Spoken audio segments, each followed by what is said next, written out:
आज crime investigation की एक बेजोड़ कहानी आप लोगों को सुनाने वाला हूं। इस स्टोरी को सुनने के बाद आपके मन में पुलिस वालों के प्रति सम्मान और ज्यादा बढ़ जाएगा।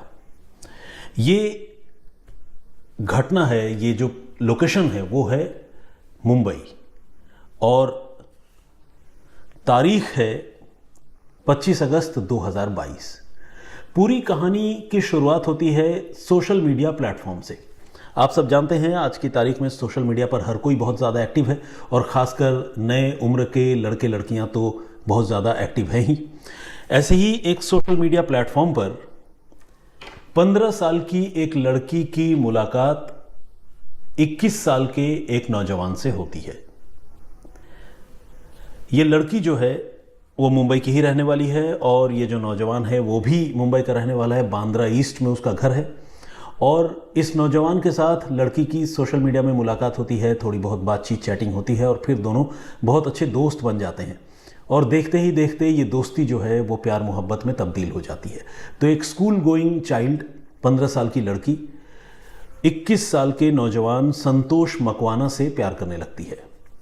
इसके बाद दोनों जो है एक दूसरे से बहुत फ्रिक्वेंटली मिलने लगते हैं और इन दोनों को मिलने के लिए मुंबई में संतोष का ही एक दोस्त है जिसका नाम है विशाल अनभावने, उसके मकान में जो है वो अक्सर मिला करते हैं। जुहू में विशाल अनभावने का घर है और उस घर में संतोष अक्सर अपनी गर्लफ्रेंड के साथ आता है और दोनों वहाँ पर अच्छा वक्त गुजारते हैं और फिर दोनों अपने अपने घर वापस चले जाते हैं। ये सिलसिला पिछले कई महीनों से चल रहा है। इसी बीच एक रोज लड़की के घर वालों की नज़र संतोष पर पड़ती है जो उनकी बेटी के साथ कहीं जा रहा होता है। ये देखते ही परिवार के जो लोग हैं वो आग बबूला हो जाते हैं। उन्हें लगता है कि उनकी छोटी सी बेटी जो स्कूल गोइंग लड़की है उसे किसी लड़के ने ल्यूर कर लिया है और बहला फुसला कर अपने साथ घुमा रहा है। तो इस बात पर लड़की के घर वाले बहुत खफा हो जाते हैं और वो लड़के की अच्छी तरह पिटाई करते हैं और उसे बहुत जलील भी करते हैं और साथ ही कहते हैं कि आइंदा अगर तुम्हें कभी हमारी बेटी के साथ मैंने देखा तो फिर तुम्हारी खैर नहीं, तुम समझ लेना हम तुम्हारा क्या करेंगे। अब संतोष जो है वो मन महसूस कर रह जाता है, कुछ नहीं कर पाता, वहाँ से वापस चला आता है। लेकिन ये जो पिटाई है उसमें शरीर पर जितनी चोट लगी होती है उससे ज़्यादा चोट उसके आत्मा पर या कहें कि उसके दिल पर लगती है और उसे बहुत अपमानित महसूस होने लगता है। उसे लगता है कि बहुत ज्यादती हुई, बहुत बेइज्जती हुई। और वो भी आप सोचिए कि गर्लफ्रेंड के सामने 21 साल के नौजवान की पिटाई हो जाए, वो भी गर्लफ्रेंड के घर वाले कर दें, तो उस लड़के को बड़ी तकलीफ होती है और वो खून का घूंट पीकर रह जाता है। और इसी के साथ वो ये सोचने लगता है कि वो कैसे इस अपमान का बदला ले।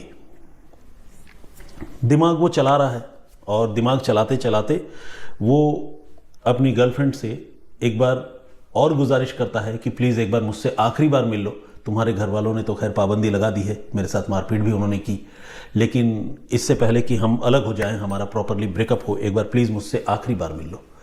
लड़की रिलक्टेंट है, मिलना नहीं चाहती है, लेकिन जब संतोष बहुत ज़्यादा इंसिस्ट करता है, दबाव बनाता है कि नहीं एक बार मिल लो प्लीज़, तो लड़की जो है वो कहती है ठीक है मैं आती हूँ, लेकिन ये आखिरी बार मिलूंगी क्योंकि मैं अपने फैमिली वालों के खिलाफ नहीं जा सकती।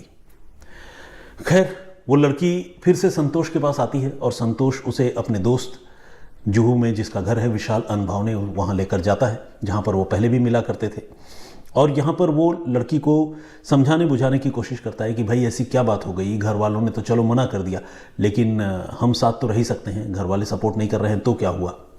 तो कुल मिलाकर लड़का इस लड़की को छोड़ने के लिए राज़ी नहीं होता है।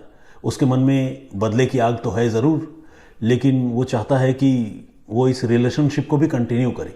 लेकिन लड़की अपने घर वालों की सख्ती या समझ लीजिए कि उसके बॉयफ्रेंड की पिटाई के बाद इतनी घबरा जाती है कि वो तय कर लेती है कि अब वो संतोष के साथ आगे कंटिन्यू नहीं कर सकती और वो जो है दो टूक कह देती है संतोष से कि वो अपने परिवार वालों के खिलाफ जाकर इस रिलेशनशिप को कंटिन्यू नहीं कर पाएगी चाहे जो हो जाए। इस बात पर उस लड़की के साथ संतोष की बड़ी तेज कहासुनी होती है, लड़ाई होती है और संतोष शायद पहले से ही तैयार था कि कोई अगर इस तरह का अनवांटेड सिचुएशन क्रिएट हो जाए तो वो क्या करेगा। और इसी तैयारी की बदौलत उसके पास एक चाकू भी था। उसने वो चाकू अपनी जेब से बाहर निकाला और ताबड़तोड़ अपनी गर्लफ्रेंड पर उसने वार करना शुरू कर दिया।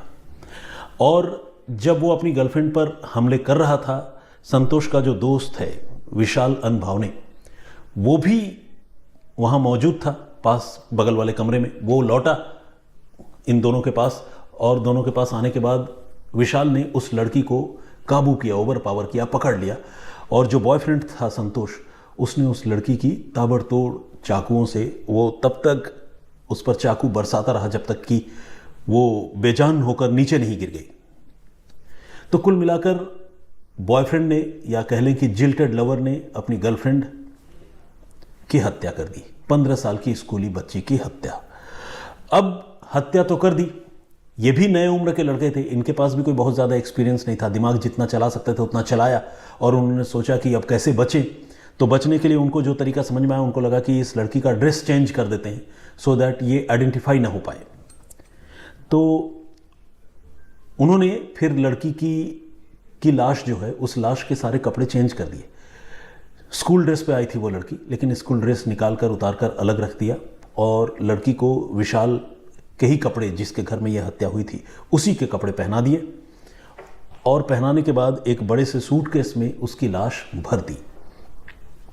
लेकिन बेवकूफ़ी कह लीजिए, नासमझी कह लीजिए, इमैच्योरिटी कहिए, जो भी आप इसको नाम देना चाहें, पहचान छिपाने के लिए उन्होंने लड़की के कपड़े तो ज़रूर बदल दिए, लेकिन जो स्कूल ड्रेस था उस लड़की का, स्कूल के कपड़े थे, वो सारे कपड़े उन्होंने उसी सूटकेस में डाल दिए जिस सूटकेस में उन्होंने लड़की की लाश भरी।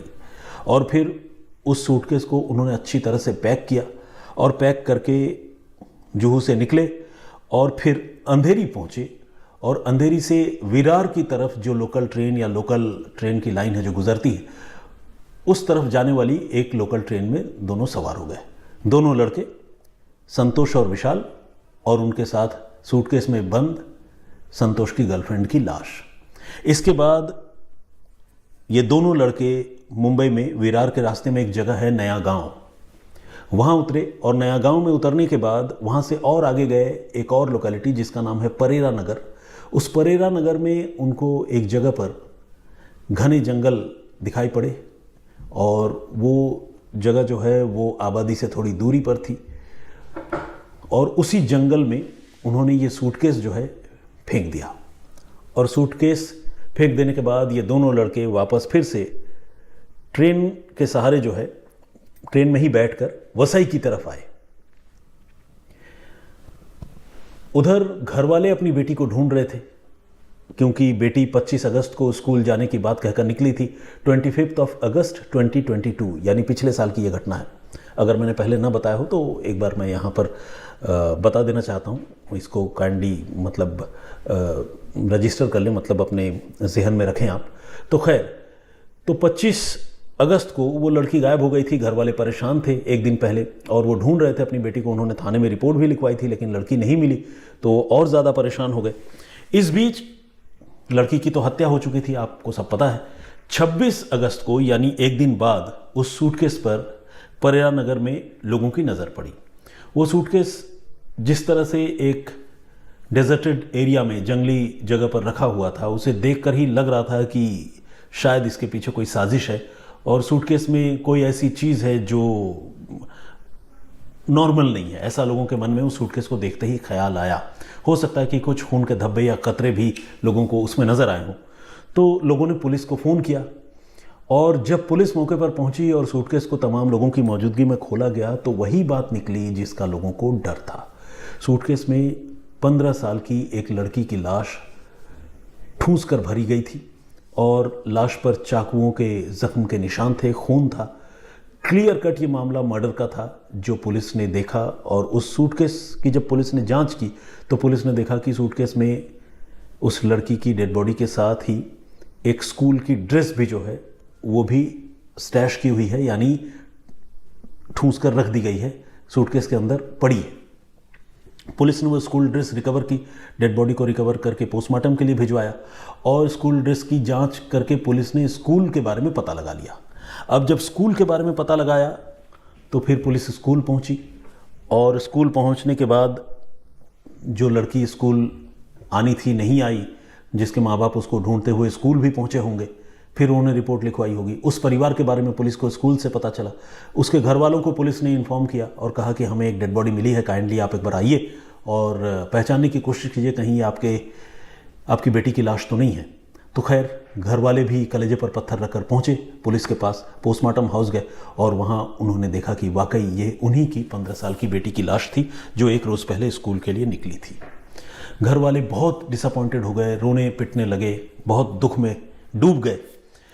पुलिस ने उनको सांत्वना दिया और फिर पुलिस ने उनसे कहा कि ठीक है बेटी तो आपकी वापस नहीं आ सकती, लेकिन आप प्लीज़ बताइए कि आपको किसी पर शक है जिसने आपकी बेटी की हत्या की होगी, कोई दुश्मनी आपकी किसी से। तो जैसे ही पुलिस ने यह सवाल पूछा तो घर वालों ने छूटते ही जवाब दिया कि हाँ, एक लड़का था जो उनकी बेटी को परेशान करता था और उन्हें पूरा यकीन है, शक तो नहीं बल्कि पूरा यकीन है कि उसी लड़के ने उनकी बेटी की हत्या की होगी, क्योंकि कुछ रोज़ पहले उन्होंने उस लड़के को बहुत डांटा फटकारा था और शायद जैसा उन्होंने पुलिस को बताया कि उन्होंने पुलिस को ये बताया कि बहुत डांटा फटकारा था और उसको वार्न किया था, चेतावनी दी थी कि कभी हमारी बेटी से दोबारा न मिलना। तो हो सकता है कि उसी लड़के ने ये हत्या की हो और उस लड़के का नाम संतोष मकवाना है। जाहिर है घर वालों को उस लड़के के बारे में भी पता था, क्योंकि लड़के के साथ उन्होंने अपनी बेटी को रंगे हाथों देखा भी था, पकड़ा भी था और तभी तो लड़के की पिटाई भी की थी। अब पुलिस ने संतोष मकवाना के बारे में और ज़्यादा जानकारी पता करने की कोशिश की, तो ये जो लड़की के घर वाले हैं उन्होंने ही संतोष का मोबाइल नंबर भी पुलिस को दिया और घर का एड्रेस वगैरह दिया। पुलिस ने घर के एड्रेस पर भी टीम भेजी, लेकिन संतोष वहाँ पर नहीं था। मोबाइल नंबर जो पुलिस को मिला था वो मोबाइल नंबर भी स्विच ऑफ था। अब इस तरह की एक घटना जिसमें प्राइम सस्पेक्ट जो है पहली ही नज़र में एक लड़का हो, तो जाहिर है जो सस्पेक्ट है वो बचने के लिए अपना मोबाइल तो स्विच ऑन रखेगा नहीं, तो उसका मोबाइल जो है वो स्विच ऑफ था। और ये पुलिस के लिए एक बड़ा झटका था, क्योंकि पुलिस को ये समझ में नहीं आ रहा था कि मोबाइल स्विच ऑफ है तो अब वो संतोष को कैसे पकड़े और कैसे उस तक पहुँचे। तो एक बहुत बड़ा चैलेंज मुंबई पुलिस के सामने था। लेकिन जो इन्वेस्टिगेशन का तौर तरीका होता है और पुलिस जिस तरह से किसी भी मामले की जांच आगे बढ़ाती है, पुलिस ने उस मोबाइल नंबर को सर्विलांस पर डाल दिया, ताकि अगर वो मोबाइल किसी भी पॉइंट ऑफ टाइम में किसी भी जगह पर स्विच ऑन हो तो उसके बारे में पुलिस को जानकारी मिल जाए। पुलिस के इस एफर्ट का बहुत जल्दी नतीजा सामने आया।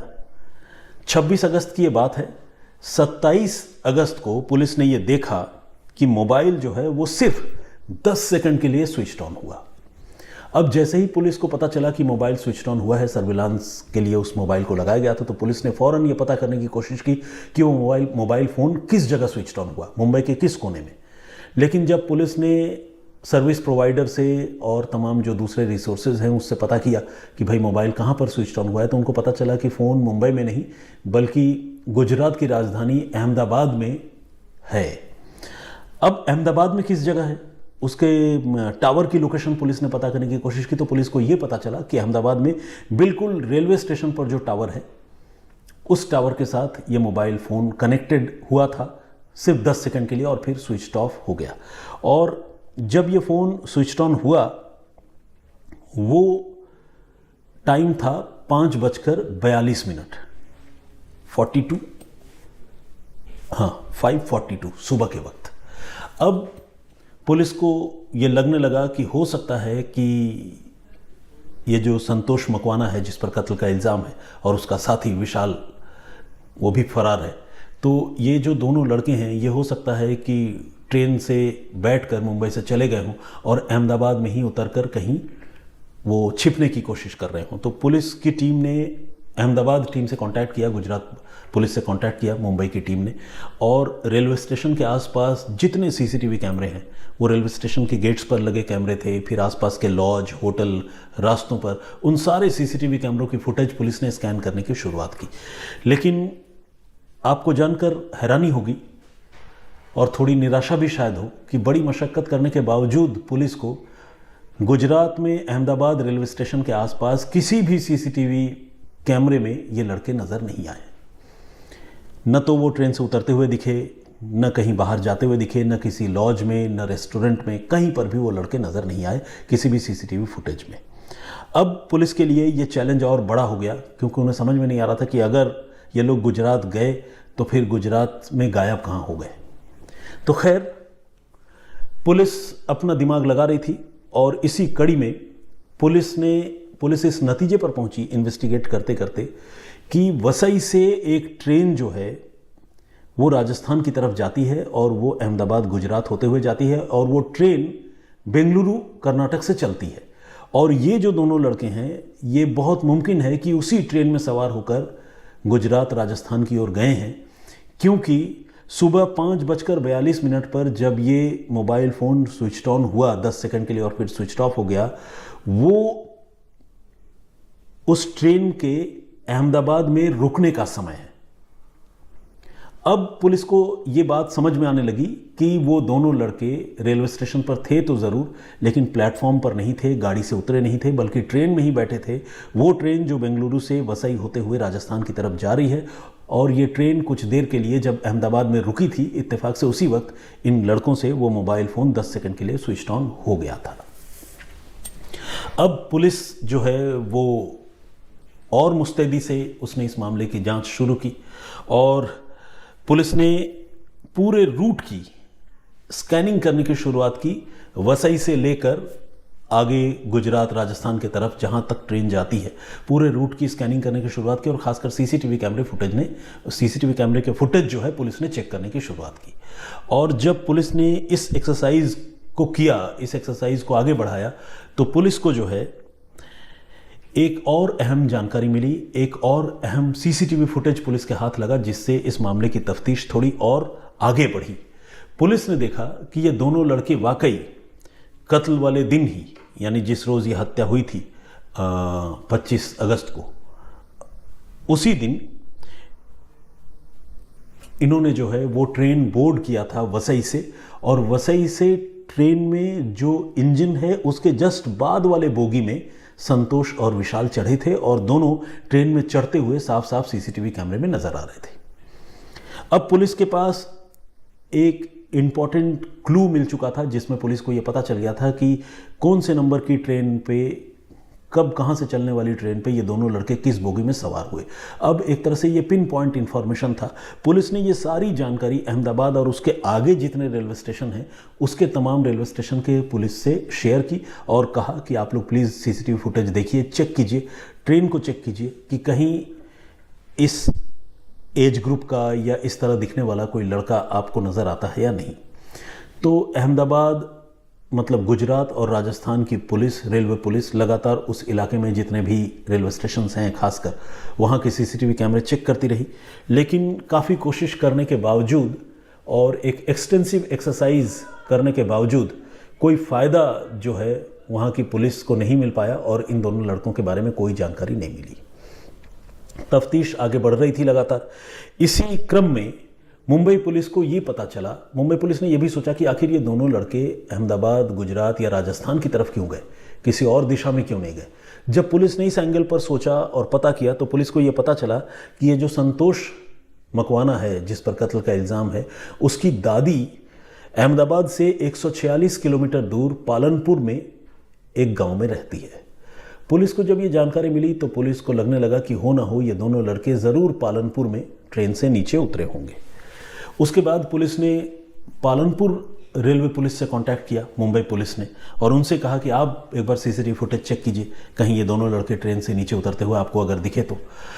पालनपुर ऑफ कोर्स बहुत बड़ी जगह तो नहीं है, तो जो वहाँ की रेलवे पुलिस है वो उसने सीसीटीवी फुटेज स्कैन करने की शुरुआत की, लेकिन इत्तेफाक से वहाँ किसी सीसीटीवी कैमरे में ये दोनों लड़के ट्रेन से नीचे उतरते हुए नहीं दिखे।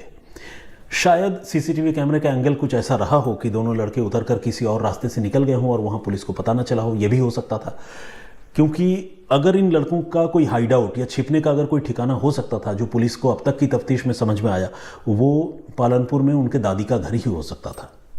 तो पुलिस जो है वो पालनपुर पहुंची, मुंबई की एक टीम, और उन्होंने संतोष के दादी के घर दबिश दी और दादी से और घर के दूसरे लोगों से पूछताछ की, मगर दादी ने साफ साफ इनकार कर दिया और बल्कि ये भी पूछने लगी कि भाई ये क्या बात हो गई, हमें तो पता ही नहीं, संतोष यहाँ आया नहीं। उन्होंने अपनी तरफ से भरसक पुलिस को कन्विंस करने की कोशिश की, उसकी दादी ने।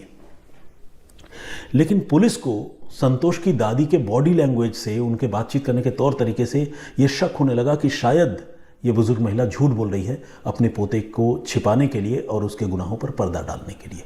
ये बात पुलिस को लगा, लेकिन जब तक पोता अरेस्ट नहीं हो जाता या उनके घर में मिल नहीं जाता तब तक पुलिस उस बुजुर्ग महिला के खिलाफ भी कोई कार्रवाई नहीं कर सकती थी और न ही ज़रूरत से ज़्यादा सख्ती कर सकती थी, क्योंकि क्या पता, हो सकता है कि दादी सच बोल रही हो। तो खैर, बॉडी लैंग्वेज से पुलिस को शक हो रहा था। इसके बाद पुलिस वहाँ से लौट कर आई। 3 या 4 दिन बाद जब पुलिस को लगा कि मामला थोड़ा सेटल्ड हो गया है तो पुलिस ने फिर से उसके दादी के घर में दबिश दी और इस बार भी उनको निराशा हाथ लगी, क्योंकि वहाँ पर न तो संतोष मिला और न ही उसका दोस्त विशाल अनभाव ने। और उसकी दादी ने फिर से वही जवाब दिया कि उसे पता नहीं, आप लोग पता नहीं क्यों यहाँ आकर उन्हें परेशान कर रहे हैं। तो पुलिस मुंबई की जो थी वो निराश होकर पालनपुर से अब लौटने की तैयारी कर रही थी। इसी बीच इस मामले में एक मेजर ट्विस्ट हुआ ये कि पुलिस के पास एक एनोनिमस कॉल आया, एक गुमनाम नंबर से पुलिस के पास एक फ़ोन आया और उस फ़ोन करने वाले आदमी ने यह कहा कि 2 लड़के, वही 20 से 22 या 25 के एज ग्रुप के, उन्होंने वाकई पालनपुर में उस महिला के घर में देखे हैं जिस महिला के घर आपकी पुलिस टीम 2-2 बार छापेमारी करके लौट चुकी है। ये जानकारी जब पुलिस को मिली तो पुलिस ने उस आदमी से पूछा कि भाई आप कौन हैं। वो आदमी पुलिस को शुरू में तो कुछ भी बताने से इनकार कर रहा था, लेकिन जब पुलिस ने उसे भरोसे में लिया तो उस आदमी ने अपनी पहचान बताई। वो एक ऐसा आदमी था जिसका संतोष की पालनपुर में रहने वाली जो दादी है उसके साथ कोई प्रॉपर्टी को लेकर डिस्प्यूट चला रहा था। यानी एक तरह से देखा जाए तो ये पुलिस को जिसने भी फ़ोन किया वो आदमी संतोष की दादी का दुश्मन था या विरोधी था। अब उसको लगा कि यही मौका है, संतोष की दादी के लिए भी थोड़ी मुसीबत खड़ी हो जाएगी और जो गुनहगार लड़के हैं वो भी पकड़े जाएंगे।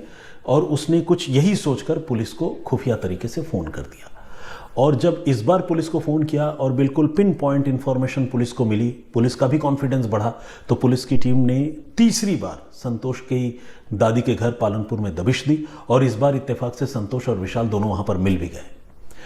और इस तरह से दोनों कत्ल के आरोपी लड़के संतोष और विशाल को पुलिस ने वहां पालनपुर से गिरफ्तार कर लिया।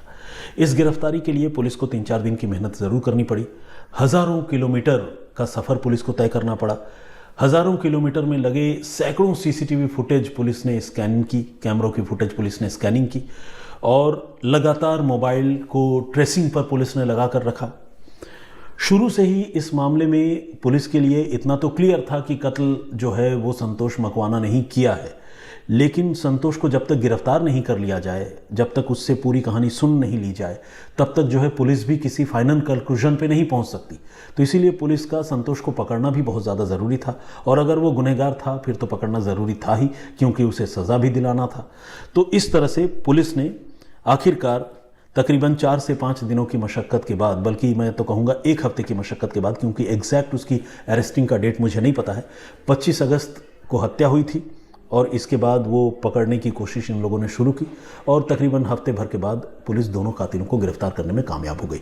लेकिन जिस तरह से पुलिस ने इस मामले में इन्वेस्टिगेशन किया, जिस तरह से लड़के की पहचान होने के बाद सीसीटीवी देखे, ट्रेन रूट की स्कैनिंग की, ट्रेन रूट का पता लगाया, मोबाइल कैमरे को सर्विलांस पर रखा और जिस तरह से गुनहगारों को पकड़ा, उसके लिए पुलिस की जितनी भी तारीफ़ की जाए वो कम है। आई होप पुलिस के इस इन्वेस्टिगेशन के बारे में आपको जानकर अच्छा लगा होगा। कहानी तो अपने आप में बहुत दुखद है, जिस तरह से एक छोटी सी लड़की की हत्या हुई। 15 साल की उम्र ही क्या होती है, बिल्कुल ही, मतलब मैं तो कहूँगा कि अभी तो उस लड़की ने ठीक से न तो दुनिया देखी थी, न दुनियादारी की उसको समझ थी, लेकिन इसके बावजूद जो उसका जल्लाद बॉयफ्रेंड था, उस बॉयफ्रेंड ने आखिरकार उसकी जान ले ली और खुंदक से इतना कि उसे अपने ही गर्लफ्रेंड के घर वालों से उसे बदला लेना था।